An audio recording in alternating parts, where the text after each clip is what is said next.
এক চামচ বেসন ও সয়াবিন দিয়ে দারুণ কিছু রেসিপি বানাতে মন চাইলে এই রেসিপি বাড়িতে বানিয়ে দেখতে পারেন। ভাত, রুটি, পরোটার সঙ্গে একাই 100। নমস্কার, আমি রুমি। আপনাদের সবাইকে আবারও একটা দারুণ স্বাদের রেসিপিতে স্বাগত। প্রথমে আমি এখানে 1 প্যাকেট সয়াবিন নিয়েছি।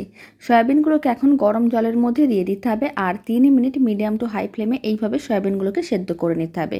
এদিকে আমি একটা মশলা রেডি করব। তার জন্য নিয়ে নিলাম আদা বাটা, জিরে গুঁড়ো, ধনে গুঁড়ো, আর আমি দিয়ে দিচ্ছি হলুদ গুঁড়ো আর লঙ্কার গুঁড়ো, আর বেশ কিছুটা পরিমাণ জল দিয়ে সমস্ত কিছু খুব ভালো করে একসঙ্গে মিশিয়ে নিতে হবে।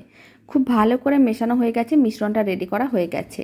এবার আমি যে সয়াবিনগুলোকে সেদ্ধ করতে রেখেছিলাম সেগুলো সেদ্ধ করা হয়ে গেছে, তুলে একটু ঠান্ডা জলের মধ্যে রেখে দিয়েছিলাম। তারপর একটু প্রেস করে জলটা ঝরিয়ে নিতে হবে। এখন কড়াইয়ের মধ্যে কিছুটা পরিমাণ সাদা তেল দিয়ে দিলাম আর সয়াবিনগুলো দিয়ে দিচ্ছি, মানে সেদ্ধ সয়াবিন। তারপর কিন্তু সয়াবিনগুলোকে হালকা লাল করে ভেজে তুলে নিতে হবে, এতে সয়াবিনগুলো খেতে ভালো লাগবে।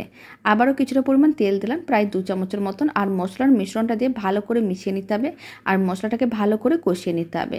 তারপর দিয়ে দিতে হবে 1 চামচ বেসন। বেসনটা মশলার সঙ্গে ভেজে নিতে হবে, আর মশলা ভেজে নেওয়ার পরে এখন আমি দিয়ে দিলাম ভেজে রাখা সয়াবিন। আর সয়াবিনগুলো মশলার সঙ্গে খুব ভালো করে মিশিয়ে নেওয়ার পরে এখন দিয়ে দিলাম পরিমাণ অনুযায়ী জল, স্বাদ অনুযায়ী লবণ, চিনি, আর দিয়ে দিলাম গরম মশলার গুঁড়ো, আর আমি দিয়ে দিলাম 3টে কাঁচা লঙ্কা। খুব ভালো করে মিশিয়ে 5 মিনিট রান্না করে নিতে হবে।